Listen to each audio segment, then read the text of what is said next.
नमस्कार शेतकरी मित्रांनो, मी ॲग्री कन्सल्टंट चंद्रकांत मोजर. शेतकरी मित्रांनो, आपण पाचवडे येथील अमृतवाडी येथे आलेलो आहे. तर हे एक प्रगतशील शेतकरी आहेत सर. तर आपण त्यांना खोडव्याला आपण दिलं होतं, खोडव्यांना औषध दिलं होतं त्यांना खोडव्याच्या ह्याच्यासाठी. तर साहेब नाव सांगा तुमचं? अशोक किसन पवार, अमृतवाडी. आणि मी तुम्हाला खोडव्याला जी औषधं दिली होती आपल्या ऊसाच्या साईजसाठी, तर त्याच्यामध्ये तुम्हाला काय फरक वाटला? म्हणजे मला लागणीपेक्षा उत्पन्न वाढलंच. शेतकरी मित्रांनो, स्वतः शेतकरी सांगतात की लागणीपेक्षा त्यांचं खोडव्याला उत्पादन वाढलं. जे की असं होतं आपलं की लागणीपेक्षा खोडव्याला कमी उत्पादन येतं.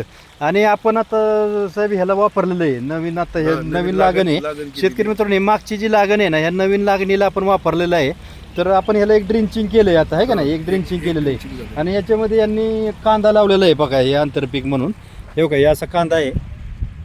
आणि आंतरपीक असले की ऊसाला फुटवे निघत नाहीत आणि वेळ लागतो ना. आता जरा थोडंसं आता टेम्परेचर वाढत चाललेलं आहे.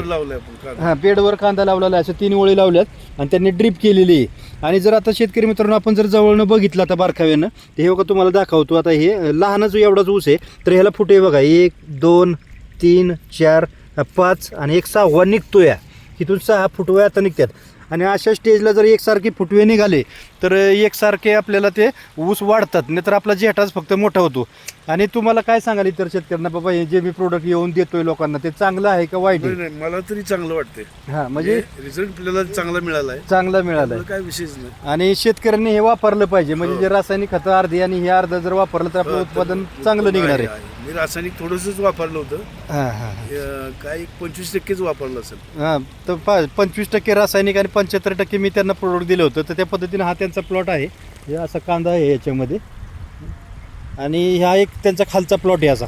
तर शेतकरी मित्रांनो, आपण परत 1-2 महिन्यांनी याच क्षेत्राचा व्हिडिओ आहे ना, इथूनच या ठिकाणी बनवू की बाबा 45 दिवसांनी याच्यामध्ये काय स्टेजमध्ये फरक झाला आहे, फुटवे किती निघालेत, याची ग्रीनरी कशी राहील.